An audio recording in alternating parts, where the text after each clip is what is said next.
कौन कौन से? तो कहा एक धनतेरस, दूसरा रूप चौदस, तीसरा दीपावली।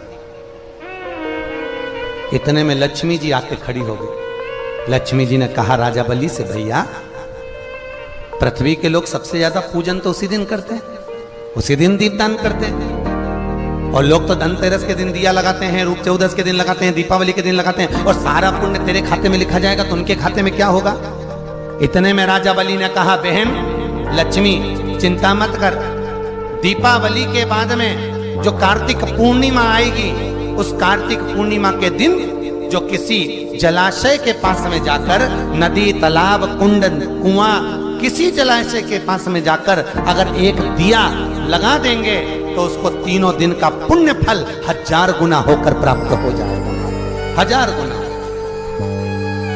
इसलिए हमारे यहाँ पर दीपावली को तो केवल दीपावली कहते हैं, पर कार्तिक की पूर्णिमा को देव दीपावली कहते हैं। कौन सी दिवाली है?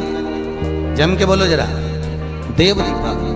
दीपावली से बड़ी दीपावली होती है कार्तिक पूर्णिमा के दिन, क्योंकि तुमने ये 3 दिन जो दिया लगाया, इसका फल तुम्हें जब मिलता है जब तुम कार्तिक की पूर्णिमा के दिन किसी घाट पर, नदी के तट पर, तालाब के तट पर, सरोवर के तट पर जब दीपदान करते हो, तब उसका पुण्य बढ़ जाता है।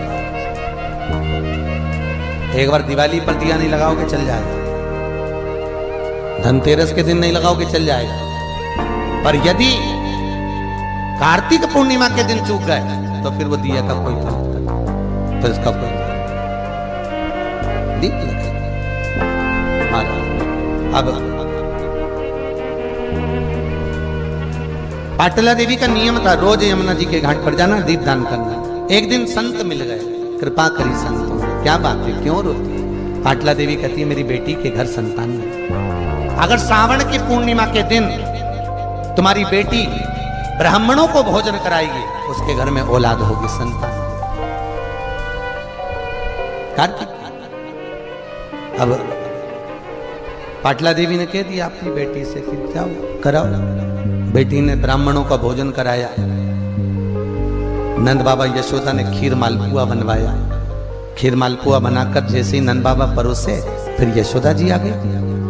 अब यशोदा तो यशोदा, और माता यशोदा इतना घूंघट कर कर जैसी खीर मालपुआ परोसने के लिए चली, इतने में जितने संत भोजन कर रहे थे, सारे संतों ने सोचा ये इतना सारा घूंघट ली है तो ये नंद बाबा की तो दाढ़ी सफेद, नंद बाबा के तो बाल सफेद, ये नंद बाबा के छोरे की बहू दिखती है।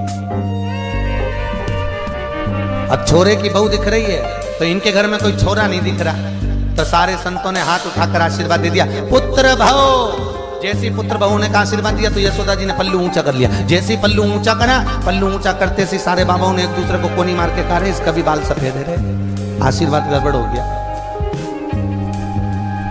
इतने में सारे संत जब बात करे तो नंद बाबा ने कहा, रे बाबाओं तुमने मेरी पत्नी को पुत्र होने का आशीर्वाद दिया, मैं 60 का, मेरी पत्नी 55 की, औलाद कहां से होगी? इतने में संत बोले हमने भोजन करते करते आशीर्वाद दिया है तो पुत्र तो आएगा, भले कहीं से भी आए। और वही हुआ। ना जाने किस ऋषि मुनि ने धागा हाथ लपेटा कि नंद घर अनहोनी हो गई, बेटी हो गया बेटा।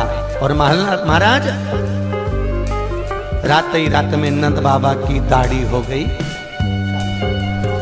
बेटा। और जब भगवान हुए थे, भगवान जब प्रकट हुए तो पाटला देवी ने पत्र लिखा था,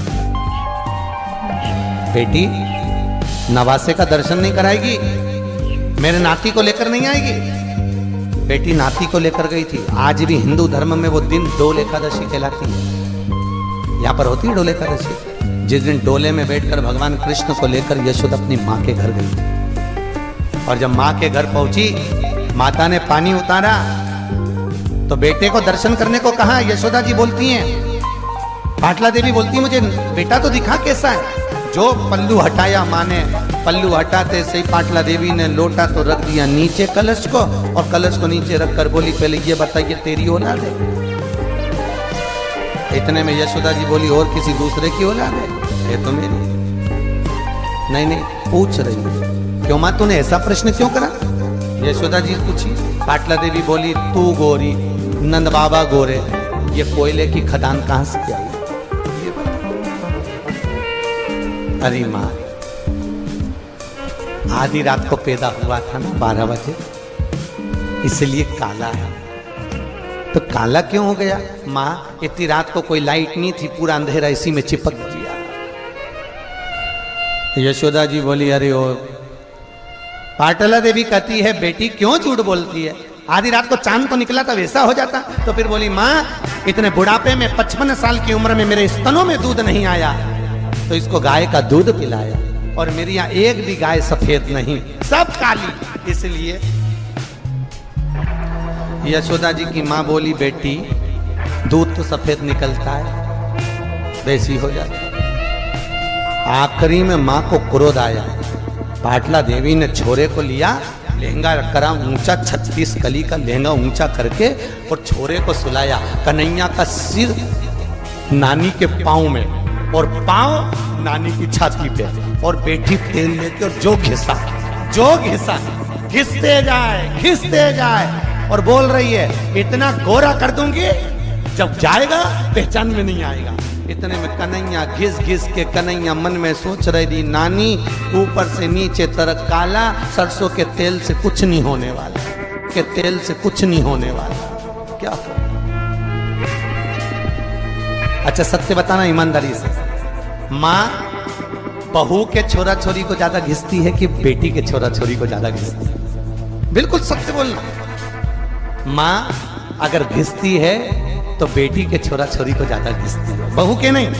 क्योंकि बहू के छोरा छोरी को जब घिसती है, जैसे घिसने बैठती है, इतनी देर में बहू ही छाती पे खड़ी, मम्मी जरा धीरे, मम्मी जरा धीरे। इतने में मम्मी को गुस्सा आ जाता, हमने तो छोरा छोरी पाले ही नहीं, ले तू ले गया, और बेचारी सास उठा के बहू को दे दे। और छोरी के छोरे को जब घिसने बैठती है बेटी के बेटे को, तो बेटी को विश्वास रहता है जब मेरी माँ मुझे बड़ा कर सकती है तो मेरे बच्चे को भी बड़ा कर देगी। इसलिए बेटी कभी नहीं बोलती कि वो क्या कर रही है, बेटी को विश्वास इतना बोल। और महाराज ऐसा सुंदर श्रृंगार किया है, मस्तक पे मलिया गिरी चंदन ऐसा तिलक लगाया, मोर मुकुट कानों में कुंडल ऐसा मुकुट सजाया, और महकता रहे ये दरबार सांवरे, तेरा किसने किया। भगवान सजा रही है नानी, और नानी ये कैसी होती है जो बच्चे को फिरा के भी पिना देती है। कन्हैया को झबला पिनाया, ये दरबार सांवरे तेरा किसने किया। भगवान सजा रही है नानी, और नानी ये कैसी होती है जो बच्चे को फिरा के भी पिना देती है। कन्हैया को झबला पिनाया,